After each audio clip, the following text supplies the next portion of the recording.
It's been exactly 1 year since the tragic incident of hoarding collapse in Mumbai's Ghatkopar area. On May 13th last year, a massive and illegal hoarding collapsed in Ghatkopar, killing 17 people and over 70 people were injured. Soon the BMC formulated the committee, consulted IIT experts and decided to formulate a new policy on hoardings. However, 1 year later, we found out that the debris has not been collected. I am standing at the spot in Ghatkopar area and the petrol pump debris or the hoarding debris has not been collected. It is still there in the place. Now, many citizens and social activists have multiple times complained to the BMC to implement the policy that was prepared for the hoardings, for the erection of the hoardings. However, the policy is still not implemented. Many citizens have told that the new policy should be implemented as soon as possible before the monsoon arrives. Now, let me tell you what is there in this new policy of the hoardings. According to the new policy, permission will not be granted to the video displays. Only the static images which have the time limit of 8 seconds will be permitted, and no new hoardings will be erected at the terraces, rooftops or traffic islands. Ghatkopar hoarding दुर्घटना के बाद सरकार और महानगर पालिका जाग उठी। महानगर पालिका की पॉलिसी अच्छी थी मगर वहाँ पर इम्प्लीमेंटेशन नहीं हो रहा था। कहीं ना कहीं तो जो मुंबई के होर्डिंग माफिया हो या अलग अलग जो राजनीतिक दल के लोग हो, उनकी मिली भगत से बड़े पैमाने पर अवैध होर्डिंग लग रही थी। तो होर्डिंग दुर्घटना के बाद सरकार ने जस्टिस दिलीप भोसले की कमेटी का गठन किया और 7 दिन पहले उस कमेटी ने मुख्यमंत्री देवेंद्र फडणवीस को रिपोर्ट भी सौंपी है।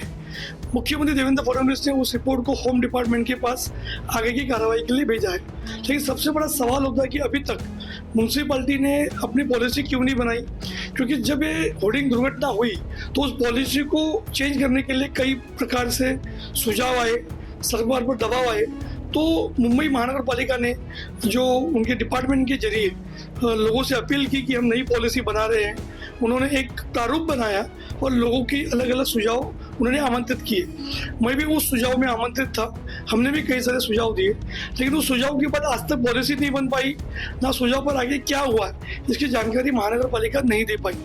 और दूसरी बात है कि भोसले कमेटी की रिपोर्ट के बाद जिस तेजी से सरकार को काम करना चाहिए था, दुर्भाग्य से उस तेजी से काम नहीं हो रहा है। और कहीं ना कहीं तो मुंबई के जो होर्डिंग माफिया है, जो अपने मुताबिक उस होर्डिंग पॉलिसी को बना रहे हैं ताकि उनका जो रवैया, जो मनमाने तरीका और जो दुर्घटनाएं वाली जो चीज़ों को वो रोकने के बजाय वो उन्हें ज़्यादा बढ़ावा देने की कोशिश में है।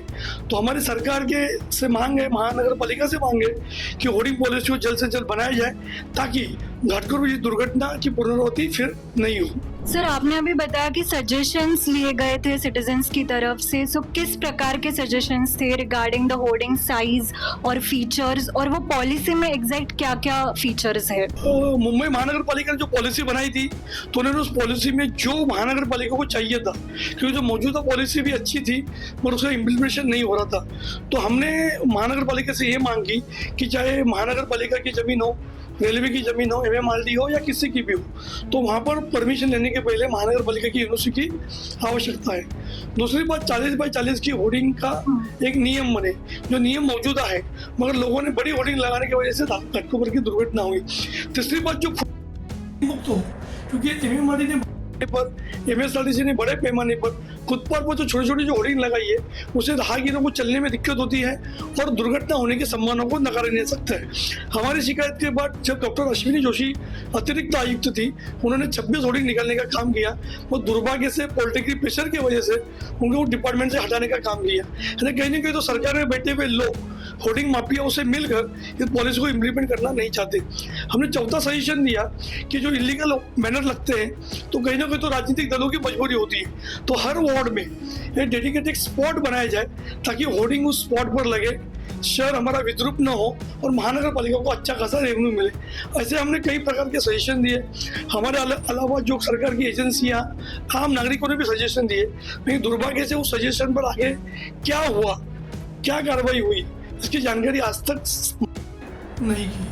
सर सुप्रीम कोर्ट ने भी गाइडलाइंस जारी किए थे regarding this illegal hoardings and posters, politicians को भी उन्होंने फटकारा था, तो apart from this instruction by Supreme Court अभी तक एक्शन क्यों नहीं ले रही है? कोर्ट बार बार इस तरह की शिकायतों को संज्ञान में लेता है और अच्छे आदेश पारित करता है। जैसे मुंबई में जो अलग अलग इलीगल होर्डिंग चलती है, कई सारे पॉलिटिकल पार्टियों ने कोर्ट में माफ़ी मांगी, कई लोगों ने जुर्माना भी भरा है, लेकिन दुर्भाग्य से महानगर पालिका को जो एक्शन लेनी चाहिए वो नहीं लेने की वजह से मुंबई शहर में इलीगल होर्डिंग बढ़ रही है। तो कहीं ना कहीं जो पॉलिसी है उसे इम्प्लीमेंट करने का काम नागरिकों का नहीं है, इम्प्लीमेंट कौन करेंगे? अधिकारी। जब नागरिक शिकायत करते हैं सिर्फ होर्डिंग निकालने की नौटंकी होती है, लेकिन एक्चुअल में उन पर एफआईआर होना चाहिए, उनकी संपत्ति को जब्त करना चाहिए, उनसे जुर्माना लेना चाहिए। लेकिन महानगर पालिका के अधिकारियों की मिलीभगत की वजह से और जो होर्डिंग जो अलग अलग कंपनियां हैं जो बड़े पैमाने पर मुंबई शहर में 2 होर्डिंग की परवानगी लेती है और लगाती है 10। जैसे MMRD ने जिस तरह से एक एजेंसी को काम दिया है, अगर आप देखेंगे तो निश्चित तौर पर वो खतरे से खाली नहीं है। तो कहीं ना कहीं तो उस पर पॉलिसी बनाने की आवश्यकता है और सरकार को जो बार बार कोर्ट आदेश देता है उस आदेश को भी अमली जवाब पहनाने की आवश्यकता है।